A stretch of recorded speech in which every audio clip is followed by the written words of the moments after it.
Hi, hey, I'm with Michael Mendelsohn, prolific producer. Yeah, I'm glad. I'm very happy that you've you want to talk to me. You know, I, we generally interview a lot of directors, writers, actors, and we never really get behind the scenes with the producer, and so I'm kind of curious, you know, how this interview will go in terms of I think the stereotype is the writer director, they're the creative guys, and then as a producer you're kind of the money guy. But can you talk about your role, especially in the movie God is a Bullet, written and directed by Nick Cassavetes? How did this project come together? Well, a friend of mine, Paul Johansson, who was star of One Tree Hill and so many, and Van Helsing and several other big TV shows. We were all working out in the gym, and he's like, there's this project Nick Cassavetes wants to make. You want to have dinner? We went to Medeo, the three of us, and I said to Nick, I want to finance one of your movies, and he's like, well, this is the one I want to make the most. I said, tell me about it. Well, when I was at Syracuse as a literary major, I read this book in the book club called God is a Bullet by Boston Turan. And it stuck with me ever since. And now that I'm a bit older, I had a similar incident with my daughter that happened in the movie. And the book was based on a true story of a 14-year-old girl, daughter of a desk cop in a small town, who is kidnapped, and not by people that show up on the radar of a small town cop computer screen. So he gets a call from this girl played by Michael Monroe, and the cop is Nikolai Costas-Waldau, and she says, get all the money you can, we're going on the road. And he gets fully tatted up, and he has to infiltrate a cult that has kidnapped his daughter, and they don't use credit cards, they don't use cell phones, and it's very hard to find them. But this woman that approached him is an ex-cult member, and she then leads him to the biggest fight of his life with these cult members to get his 14-year-old daughter back. So I just said, yeah, I like it. Sounds good. Let's do it. So I'm just curious then. So you like it, you say yes. What do you do at that point? Well, I manage a film financing operation with my partner, and my partner is a big private equity firm, brilliant man. And so we start casting the movie in a way that we think we can get pre-sales and other domestic deals, and we then cover portion of the risk and then go ahead and make the movie based on covered portion and then some uncovered, unsold gap. And that's how we finance the movie. Yeah. But we approved the cast with Nick Cassavetes. We had to dial the script down just a little bit for the ratings board for European TV prime time, because there's certain things you just can't play on the BBC or Canal Plus at a certain hour. Yeah. Or TF1 or so. Yeah, that's how we did it. And yeah, so you're managing. I mean, you're completely managing the back end of things. What is that then relationship like with Nick Cassavetes, who has the vision, who wrote the script, and it what is that conflict like behind the scenes? Well, he's taller than me. So he gets what he wants. He's got me by about a foot. I would say most of the time we're being supportive of each other. I have certain requirements I need to get the movie made. He's got certain requirements creatively that he needs. And where there's conflict, that conflict is either in how much time does it take to shoot the movie versus how much money we have. And then that always is modified by the fact that we had a pandemic, COVID. We shot 12 weeks in all over Mexico, so we ran into cartels. We ran into health issues with the food that we ate or the water that we drank, or landed certain people in the hospital. And then we got to Santa Fe, which also our star and director got COVID again. And we had to shut down now under the supervision of the New Mexico state health authorities. And so there were challenges that affect the budget. And some actors will get vaccinated. Some of the bigger actors will not get vaccinated. Mm-hmm. And then that means everybody else has to get vaccinated. There's a lot of moving pieces, you know? Yeah. So I guess I'm kind of curious then, you know, it looked like that your relationship with Nick worked out. What, you know, I would have to imagine that, you know, getting into a project like this or like any project, the other person, being able to work with the other person is all important. You know, is this a lesson you learn early on that you can work with a person, or have there been mistakes along the way where you realize, oh man, we're really deep into this? Well, if we speak in general, you know, every director's got their own, you know, profile. And so we tend to work with super creative directors that have a track record for success. And so sometimes that comes with a healthy confidence level. And so we're navigating a healthy confidence level with the parameters and limitations that money has on art. And sometimes we give it, and sometimes we take it. And sometimes we have to give it as good as we take it. Yeah. Okay, so now we got a bullet. You got some pretty big stars in it. Michael Mendelsohn, Nikolai Coster-Waldau, and Jamie Foxx. Can you talk about pulling the cast together for this? This is not, you know, this is not the big studio production. This is a very gritty, I'll call it mid-budget film. What was it like pulling these people in? Well, Nikolai Coster-Waldau did another movie with Nick called The Other Woman, and he gravitated to the subject matter. He has kids and he's got a wife, and so he was super intent on working with Nick on a super challenging story that's based on true events. And so that's how we got him. And then we were searching around for the best case, and we made an offer to several actresses, but it looked like Michael Mendelsohn was the best suited for the role. It's quite a challenging role. You're subject to physical violence, emotional violence, and spiritual challenges as a result of it being a cult.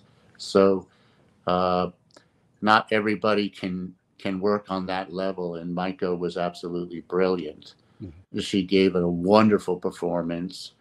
She was a pleasure to work with, super professional. And then the management company of Nick, Lighthouse, the management company run by Rick Yorn and Chuck Pachenko, and they manage Jamie Foxx. And so they were super creative in proposing that we talk to Jamie Foxx about that role of the ferryman, which is the true role that the guy that helped save them. And that guy in real life, his name is Don Allen. And that gentleman is also the agent representative for Boston Turan, who represents the author. Mm. And so Jamie was able to take that on, and he's called the Ferryman, and he does the tattooing and the marking on everyone of certain key events in their life. And so Jamie was absolutely brilliant. And, it's challenging when you're working in New Mexico at 115 degrees in the middle of a dust storm. That was the same ranch that the whole Rust thing took place at. And I think they were there scouting before us. And so Jamie was absolutely fabulous. Chuck and Rick were super supportive and of Nick. And that's how we were able to get Jamie Foxx. Mm-hmm. And January Jones loved the role, accepted the role. Carl Guzman, who played Cyrus, the cult leader, was recommended to us by Micah Monroe. She had just done another movie with him, and he's a fabulous actor, and he had to play the most evil cult leader incarnate and did a fabulous job. And Paul Johansson played a key character, and it was just an amazing cast, all led by Nick Cassavetes' script and his directing. Mm-hmm. So, yeah, I couldn't no, say. I mean, this is an incredible cast. Micah, she goes through the ringer physically in this movie, and it just really stands out that way. So I want to ask you, so this is produced through Patriot Pictures, and I've noticed a lot of films you've worked on is through them. Are you? I assume you're associated with them. Yeah, I'm an owner in the company, and that company has a fund with a schoolmate of mine. We went to Wharton together, and he's a big private equity firm guy and a super friend and supporter, and I wouldn't be where I am without it. Yeah. So what is the origin of Patriot Pictures? It looks like you started quite a while ago. I saw Arlington In Road. 1995, I was working at Bank Paribas, and we were financing about 18 movies a year.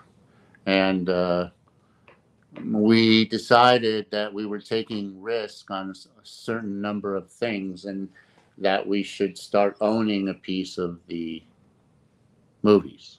Mm-hmm. And banks at the time were only allowed to own a limited amount. So we created a separate entity to make those movies, and that's Patriot Pictures. Yeah. And is there like a specific philosophy in the kind of films you produce? There is, I'm the son of a Holocaust survivor, so my father was in a concentration camp. So we like to support films where the underdog is underestimated and has to overcompensate to kill all the bad guys and bring law and order and joy to the world. And so we tend to gravitate to things like that. And we've done everything from like Romeo and Juliet with Baz Luhrmann, which is modern day retelling of Shakespeare, to Air Force One, conspiracy theories, to Hangman with Al Pacino, I Am Wrath with John Travolta.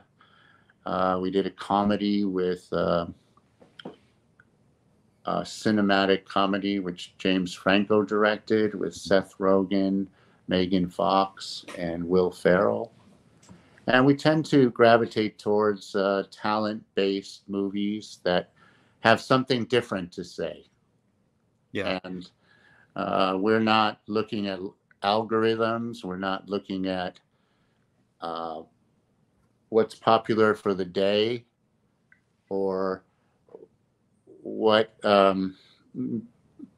is going to be a franchise. We're just looking to make entertaining movies that you have to put your cell phone down to watch. Mm-hmm. I read an article recently that the streamers are now looking to make materials that and films that people can watch while they're scrolling through their cell phone. I don't even understand how is that even a goal, you know? Yeah. How do you make money doing that? That's my. I don't know. I don't know. And then when I talk to people about it, they're like, yeah, I know if the movie's good or not, whether I have to put my cell phone down or not when I watch. Yeah. I've said movie theaters like that, where people are just on their cell phones and you're just waiting for I that don't moment to grab their understand it. attention. Why even go? I don't even understand it. Yeah. I mean, I think the worst thing of the pandemic, when everyone returned, the movie theater was there. They treated the movie theaters like their living rooms. And, so let me ask you this, because you're kind of leading into it, but how has the landscape of movie making changed? So like 1995, when you started, to today, in terms of, early on you had some very high profile films, and nowadays it's kind of like, I think the last thing I saw from Patriot Films was Prisoner of Ghostland. And how has filmmaking evolved over time, and from your perspective? Well, you could see by this summer you had Indiana Jones 5 or 6, and you had Mission Impossible 7, and you had Fast and Furious 10. Every one of these movies is 200+ million. And in the independent world, we just can't make those kind of bets. So we have to rely more heavily on story and the talent of the director and the subject matter. And so what we're finding is very hard to make. We did a movie, Lord of War, with Nick Cage, and it was a super movie. And that was an independent movie. So we find that the budget we would make, let's say a Lord of War, let's say 50, the studios would have to make it 200. And so we're finding that budget restrictions, if you're not making a franchise movie, are prohibitive to huge special effects. I mean, that's a question that has come up on our live cast a lot, but why is a $50 million movie needing to be made for 200 million? Well, you have a strike right now with the Writers Guild and the SAG Actors Guild, and there's certain union prices that you have to pay, and there are tiers of movie budgets that have different rates. So these, combined with, there are 20 stars that greenlight a movie, and those 20 stars make anywhere from 10 to 25 million a movie. And so if you combine 3 of those stars, like that Michael Bay movie, 6 Underground, you have Ryan Reynolds, and you have these guys that all make $20 million, and if you have 3 of them, that's 60 right there. Yeah. And then you have to make the movie, and the special effects are another 20. It adds up pretty quickly. Yeah, I mean, from our perspective, looking in and talking about the strike, it just seems like, if Disney is making Indiana Jones for like $350 million, part of me is like wondering how is it a movie, A, like that, inflated to that rate? B, how can they possibly think that there's an audience for that movie that will make it profitable at some point? And B, it seems like maybe the writers and the WGA and SAG kind of see them spending all that money and wondering where their share is about that. Is there any validity to that, or is there something else going on? I think there's always a bit of validity in everybody's argument. You know, their argument is, well, these studio guys, 7 of them are making 200 million a year, or 27 a year, or 54 a year. Why shouldn't we make more? Well, I mean, but in SAG, you have certain actors that make 20 or 30 million per movie, or 5% of the gross. You know, 5% of Top Gun is more than $100 million. Mm-hmm. So, I mean, you have it in every side of the industry. It's just a question of what is the minimum somebody should make to survive in Los Angeles or wherever else you are. And so, you know, it's like the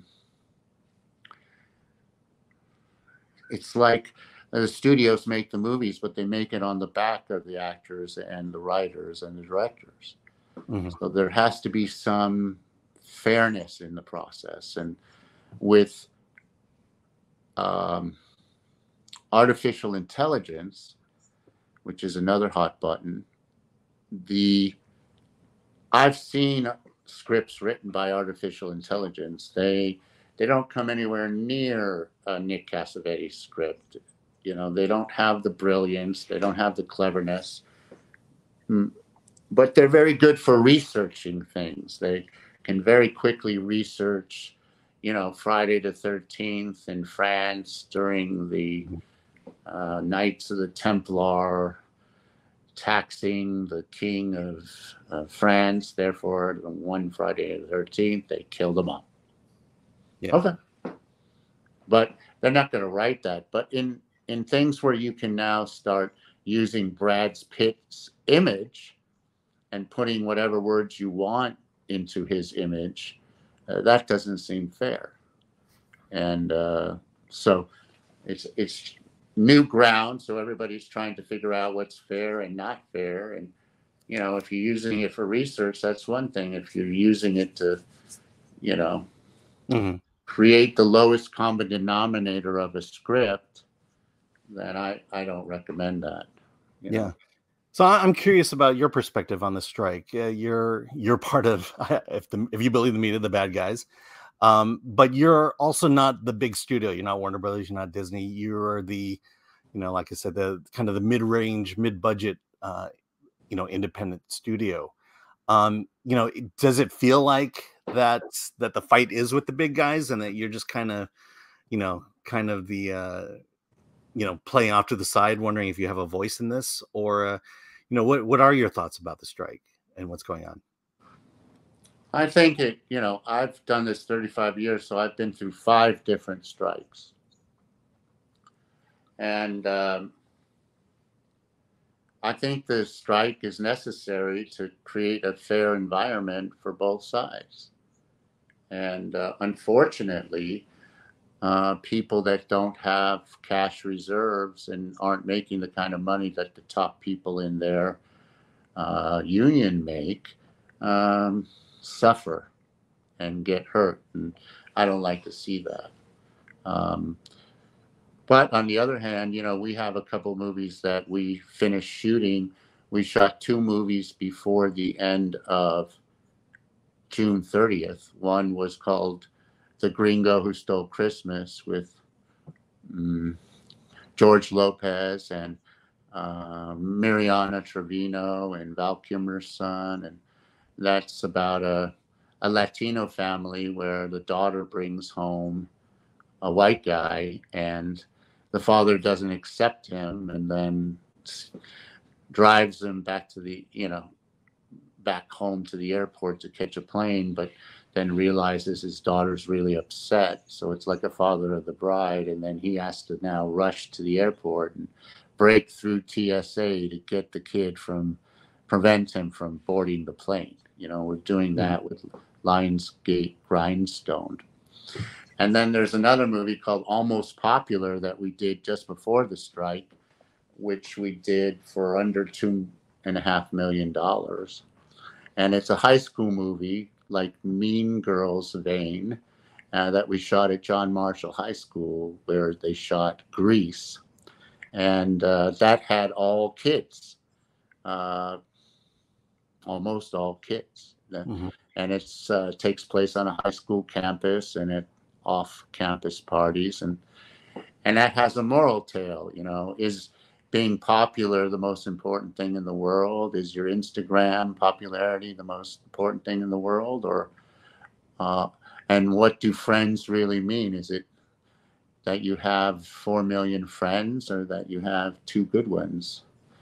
And so we shot that movie just before the strike, and then the strike hit.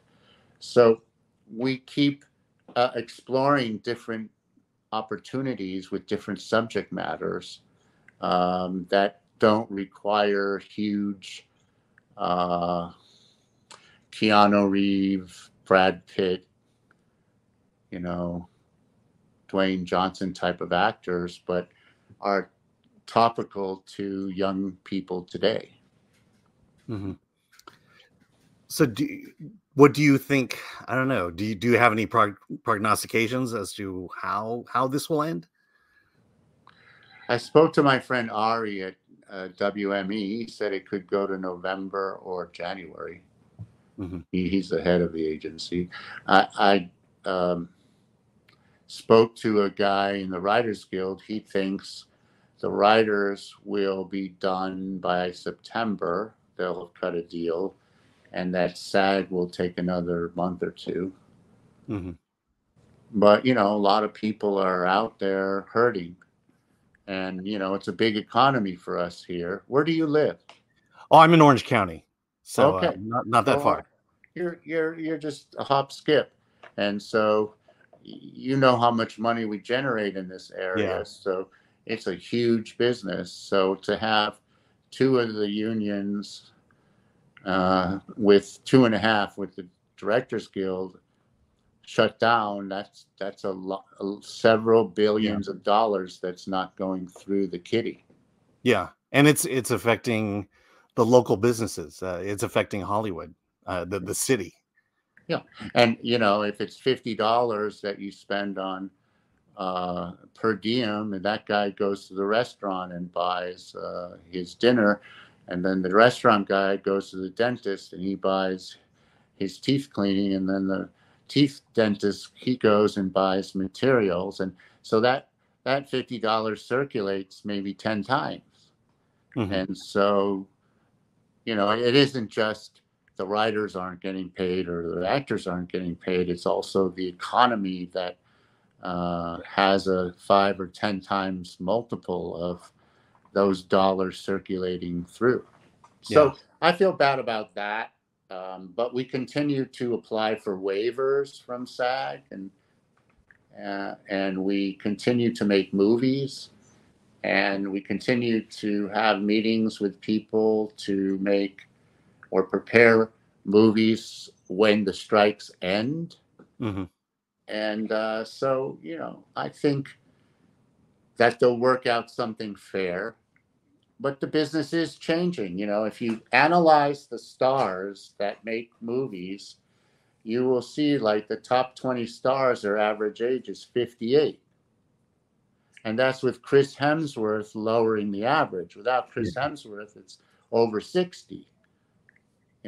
And so, we're not developing new talent.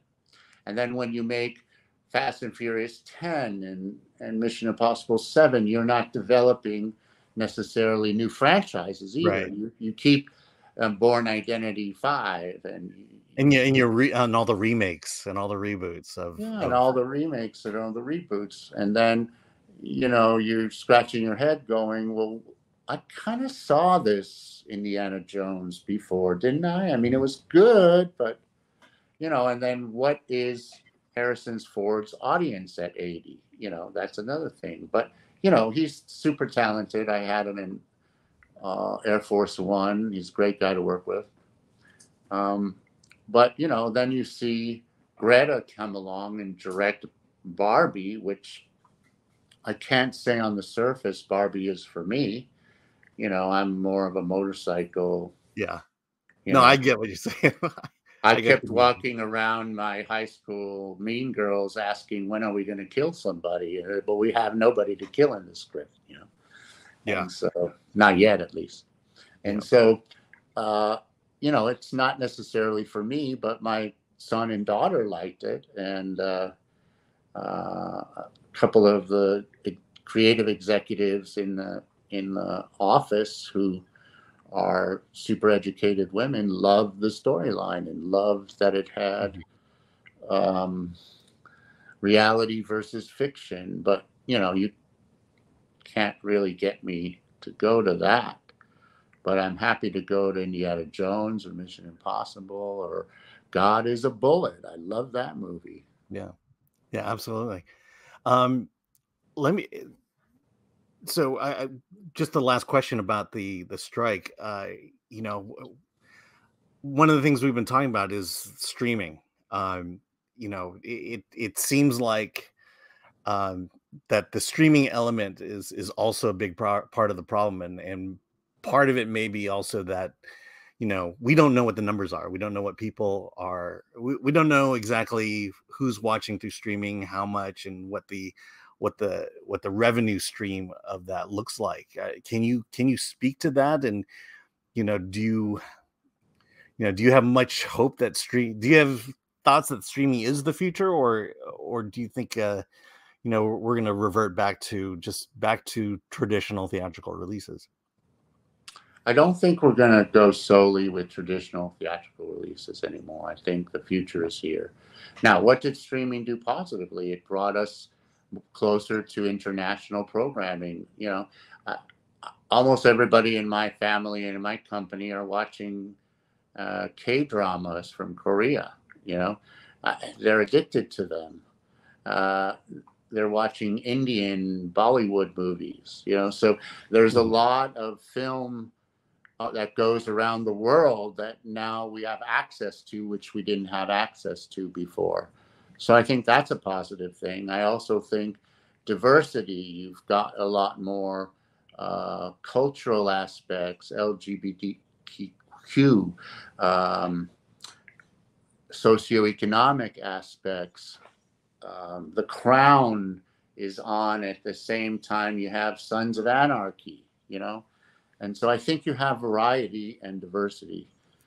Now, I was talking to an executive at one of the streamers who buys a lot of high school movies, and I said, "What about mine?" And they're like, "Well, our algorithms are showing that we do really well with stoner movies." Okay, so you want me to put a stoner character in? No, we want you to make a stoner movie for us. Okay, well, let me go back to my man cave and see what I could come up with. So, I mean, these are comments that in the past, you know, we have cop movies or we have military movies or conspiracy movies. But, you know, while I think there's merit to a stoner movie, let's say, you know, to have an Yeah. entire streamer say we need more, 10 more of those movies because they're doing well on our system is a bit surprising to someone who finances and produces movies. But we will look for it. Yeah. So with God is a Bullet, then you know, I guess the best way to ask the question is, you know, how, you know, you had the theatrical release. I guess where when you make a movie nowadays, do you say, okay, this is where the revenue comes from, the theatrical, the streaming is has that landscape changed a lot, and is it much more challenging than in the past when, you know, you could rely on the physical media sales? It is way more challenging. Um, we're in a climate of whether some politicians call it woke or politically correct or the cancel culture, you know, Mhm. sometimes reality isn't politically correct. And so if you're going to tell a true story of something that really happened, um, how can you tell it incorrectly if that subject matter is not woke or not politically correct? So sometimes real stories are becoming a little bit more difficult to tell. We're also finding that some of the streamers are referring to their algorithms to help us edit the movie. I last year delivered a movie with a big star to a streamer, and I had 4 pages of notes based on the algorithms. And this is so the streamers are now getting involved in giving notes to films, right? Which are being generated sometimes by their algorithms. I had never edited a movie before with my director based on algorithms, but we did the best we could, and I think, to be fair, some of the notes were really good, and it made the movie play better. But so we're learning how to get along, and but to say that we should be making movies that you can watch while you're on your phone is, for somebody like me and Nick Cassavetes and Scorsese and George Clooney and Brad Pitt, that's demoralizing. Yeah. To say the least. I mean, the word art hardly comes into play when that happens. It's like you're creating a screensaver now instead of a movie. But they seem to have a place for it, I guess. I don't know. I mean, I guess if you've been scrolling through some of the streamers and it takes you 20 minutes to find the movie you're going to watch, I mean, maybe that's why. Yeah. Okay, so let me end with this. Our audience is people who like independent films, independent filmmakers, and we talk. I get a lot of advice for directors and writers and actors, but what is the advice you would give to someone who kind of wants to be behind the scenes and produce? What advice would you give them today to kind of help move their career along? The first thing I would do is get a hold of material, whether it's you basing a new script off of Shakespeare, or buy the rights to a book, or buy the rights to a script. Get the property locked down so you have something to build on.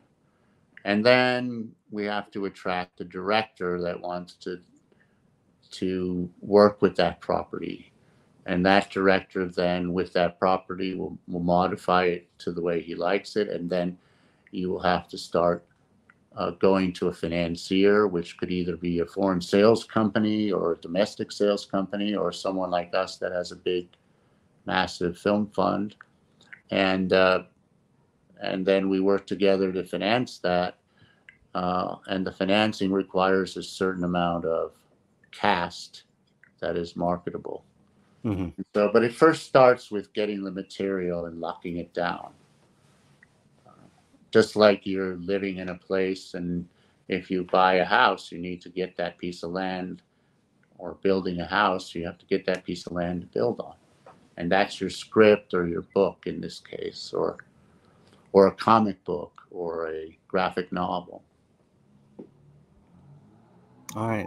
Well, thank you very much. God is a Bullet is on video on demand now. It's a great thriller. I think if you've seen Sound of Freedom, this kind of has some connections with that as well. And I want to thank you, Michael, for talking to me. Alan, you're a scholar and a gentleman. Thank you. Thank you. I hope to see you again soon. Yeah, absolutely.